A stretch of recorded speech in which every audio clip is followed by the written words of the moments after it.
Virginia, Virginia, Virginia. Let's see.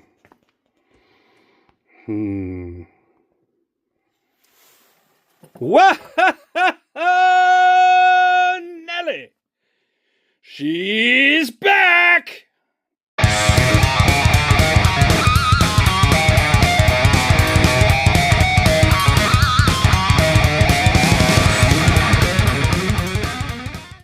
Good afternoon, friends and neighbors. This is your good buddy Bulldawg coming back at you live and uncut from the Burn Studios here in the wilds of upstate New York.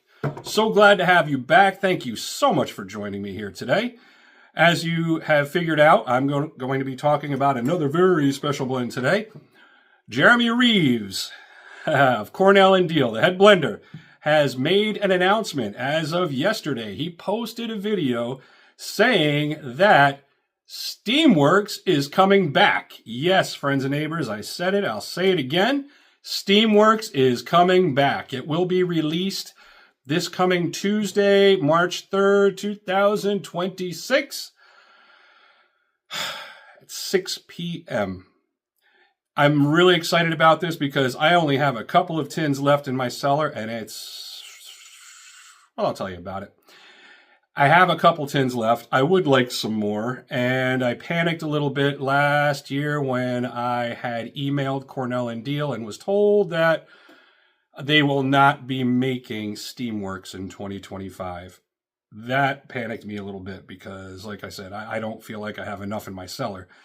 So when I heard the news yesterday, as you can imagine, I got really very excited. And let's get into it. So what we're going to do today is we are going to talk about small batch Steamworks from Cornell and Diehl, blended by none other than Jeremy Reeves right here in the good old US of A.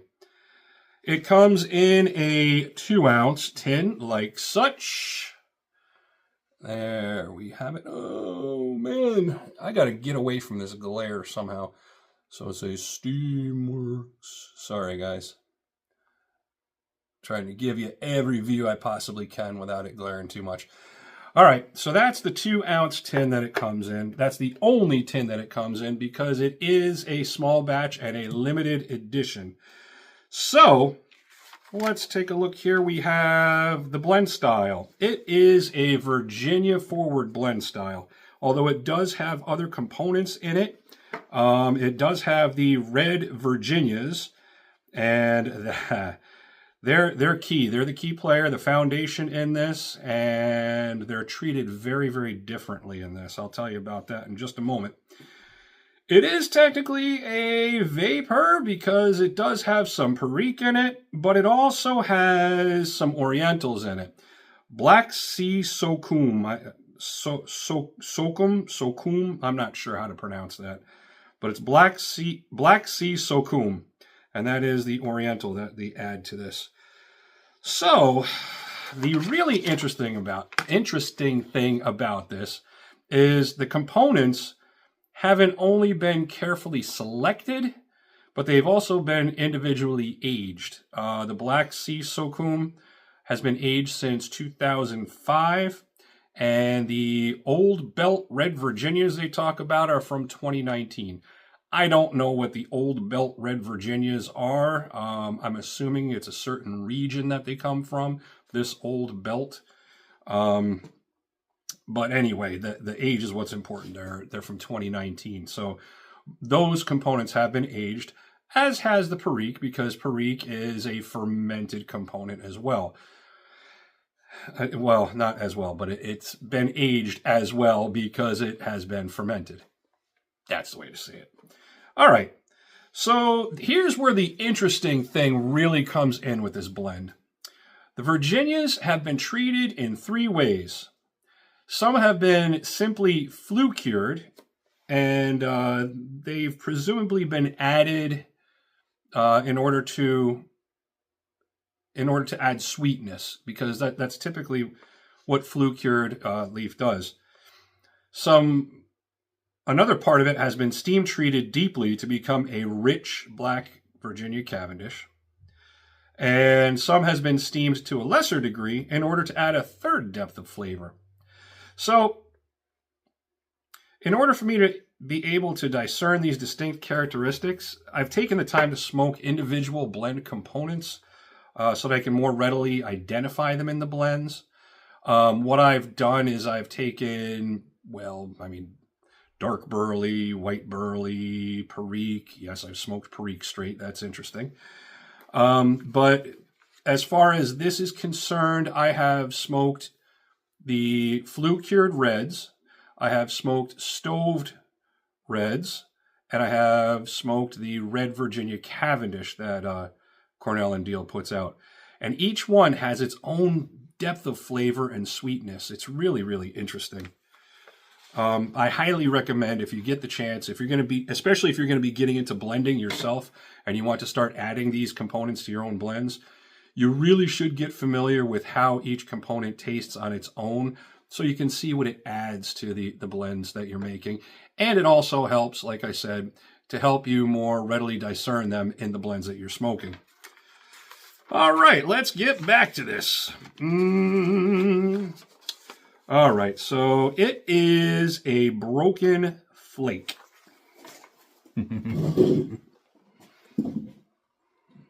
Oh, yeah. Look at how beautiful she is.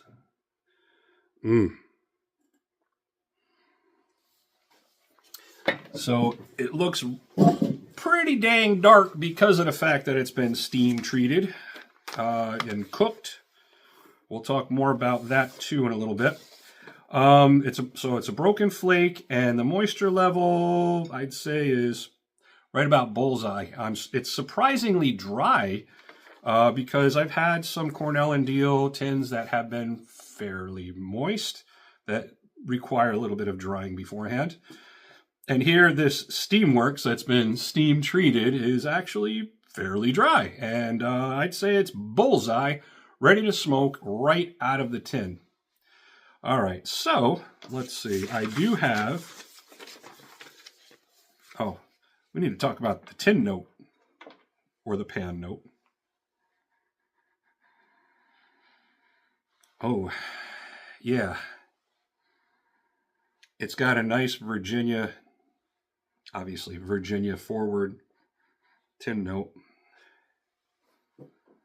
It's got that fermented hay note to it. Not just like a dry hay, like like fresh cut hay out in a field, but hay from like the middle of a hay bale that's been kind of fermenting a little bit towards the center there. Or if you, okay, so to liken it to something more close to home for those of you who haven't had much experience on a farm, if you're mowing the lawn, not the fresh grass clippings, but think about the gunk that cakes up underneath the mower deck and how that ferments there and has that richer scent to it. That's what I'm talking about. And it's funny because I did watch a video of Sonny the Piper as he was reviewing this blend. And after he had said this, I can't get it out of my mind now. He says it smells like straight up Raisin Bran. He ain't wrong. It's got a Raisin Bran quality to it. So it's got like the flakes and the raisins too. It's really kind of interesting. All right, so that's that. I'm going to take my run-of-the-mill X220 Paterson spigot because it's on the smaller side and it's got a nice narrow chamber on it. I did give it a char light so it fires up readily for us. Let's get lit.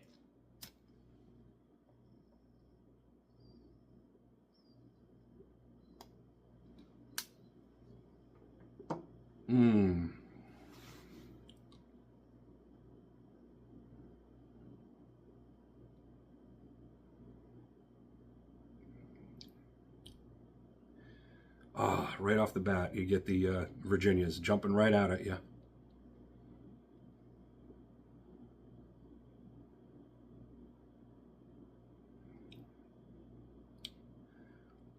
Yeah, I'd say it's, you don't get the vinegar that you typically do with the reds though, because so little of it has been added in the flue cured. There is a touch of sourness, but I think that might be coming from the Black Sea Sokum Orientals that are in this. I'm not familiar with that one. I haven't been able to get any of that to isolate it to smoke it by itself, so I'm not familiar with that. I'm not sure what it adds to it, but typically you have the Orientals adding a little bit of sourness or dry spice, like I had mentioned in the past for past blends.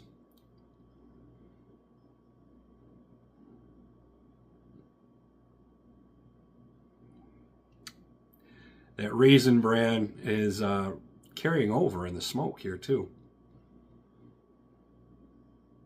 And that ain't a bad thing at all.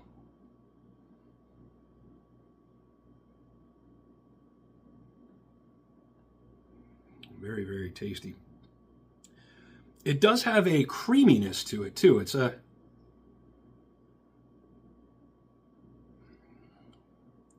creamy character, as if it had some cigar leaf in it. That's where I usually get this sensation from, the creaminess.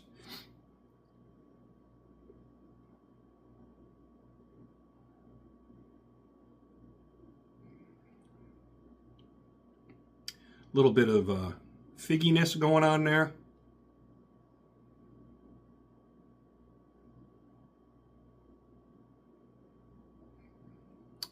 Once you really get into it, it really settles into itself, and it becomes much more difficult to discern each of the specific blending components. Whoops.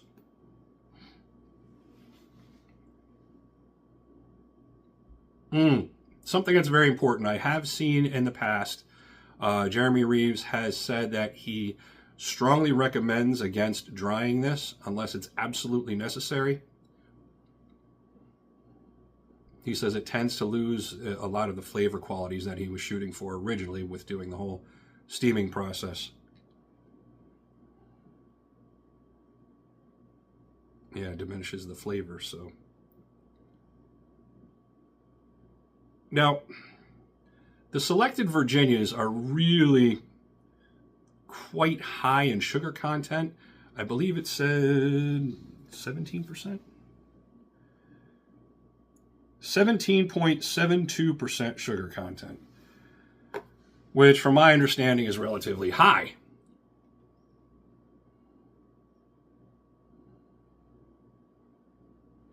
Surprisingly though, it's not overly sweet.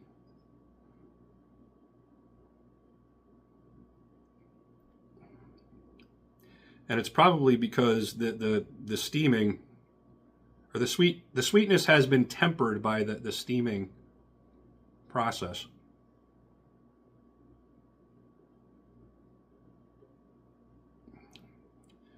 So the sugars have been caramelized in order to add layers of depths of flavor, and Jeremy has really accomplished that with what he's done. It's really quite spectacular.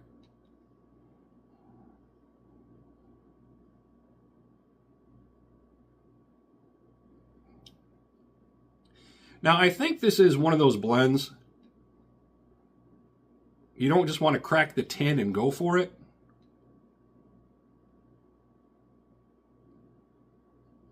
I mean, being in Virginia, I would expect it gets much better with age, and I've heard that people are already getting sugar crystals on their 2023 and even their 2024. But aside from that,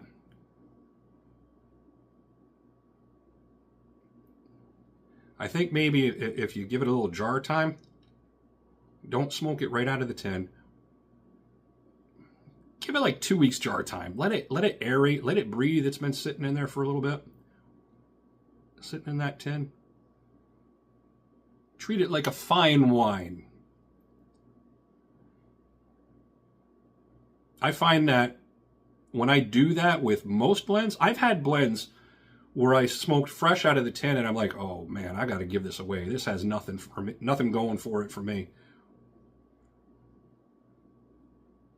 But I let it sit in the tin for a little bit, you know, a couple weeks, or even in some cases up to a year.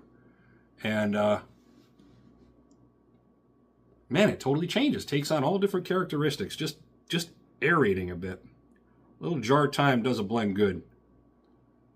I don't believe I've come across a blend that has had negative effects from aerating a bit and spending some time in the jar.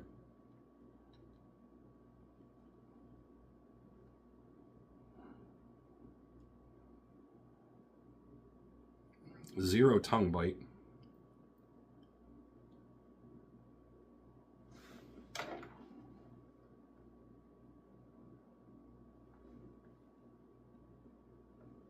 Very smooth.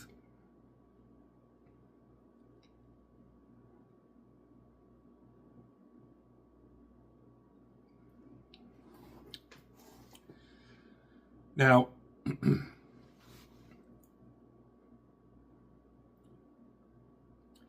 I'm not getting the Perique tingle.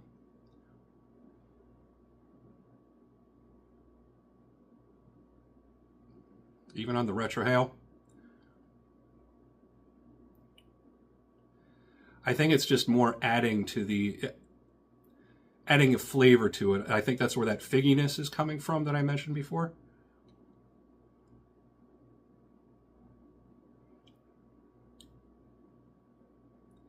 As this settles in,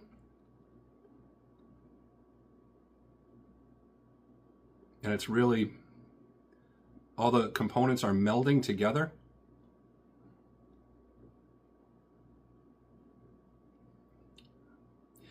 Remember as a kid those animal crackers that came in that cool zoo box with the string handle on it?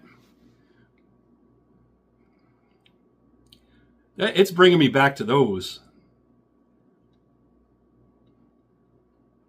Mm-hmm.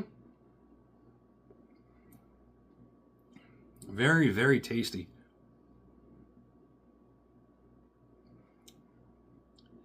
That, or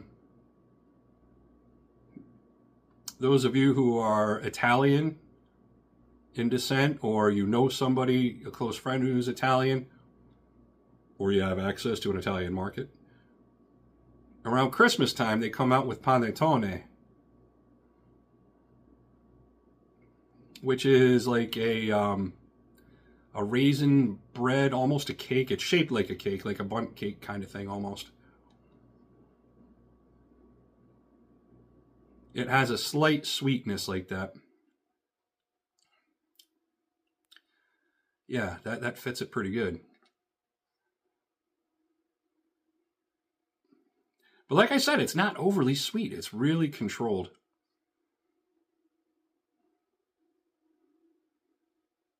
Now, despite it tasting like kids' animal crackers, Raisin Bran, Italian Christmas cake, don't let it sneak up and bite you in the butt, because this one can pack a punch. And it has been known to do that. It sneaks up on you. So I'd recommend starting in a smaller bowl. And probably on a full stomach too.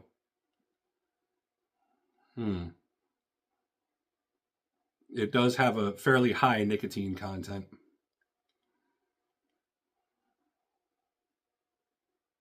For Virginia, it's got a really good smoke output.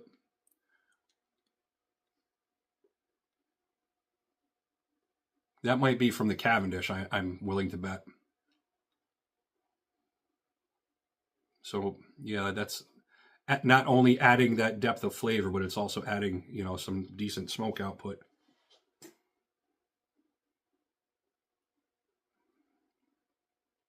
And for a Virginia blend, It's very full flavored.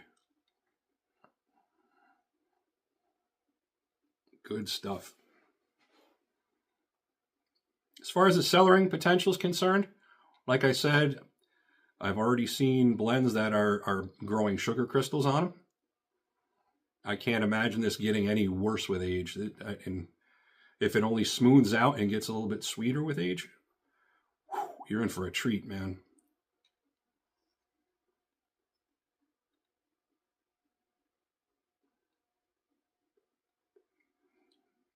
So aside from the beginning flavors of the different components that you can kind of tweak out of there as you're smoking it,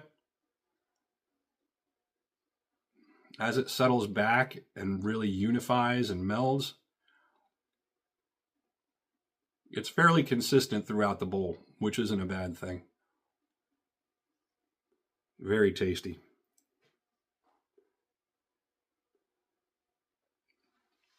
All right. Something I also like to add is that before I give you my recommendation score, I'm changing up a little bit. I found, and I've put some thought into it, the scale that I had been using was on a scale of 1 to 5, with 1 being absolute garbage and then 5 being absolute nirvana.